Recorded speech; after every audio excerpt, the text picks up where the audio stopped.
ہم رمضان کے مہینے کا استقبال عبادت کے ساتھ کرتے ہیں۔ سب سے پہلا کام جو ہم کرتے ہیں وہ چاند دیکھنا ہوتا ہے۔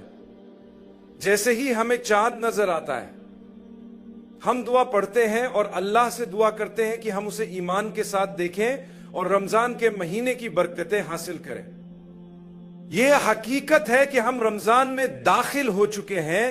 یہ ہماری ان دعاؤں کا جواب ہے جو ہم مہینوں سے مانگ رہے تھے۔ ہم اللہ سے دعا کرتے تھے کہ ہمیں رمضان نصیب ہو اور اب اللہ نے ہمیں یہ موقع دیا ہے۔ اس دعا کا مقصد کیا تھا؟ ہم چاہتے تھے کہ ہمیں ایک اور موقع ملے تاکہ ہم اپنے گناہوں کی معافی حاصل کر سکیں، کیونکہ رمضان مغفرت کا مہینہ ہے۔ اگر میں اللہ سے معافی چاہتا ہوں تو مجھے بھی دوسروں کو معاف کرنا ہوگا، چاہے وہ میرے ساتھ کچھ بھی برا کر چکے ہو۔ کبھی کبھی معاف کرنا مشکل ہوتا ہے، خاص طور پر جب کسی نے ہمیں بہت تکلیف دی ہو، لیکن اگر ہم اپنے دل میں ان کے لیے معاف کرنے کا جذبہ رکھیں گے تو اللہ بھی ہمارے گناہوں کو معاف کر دے گا۔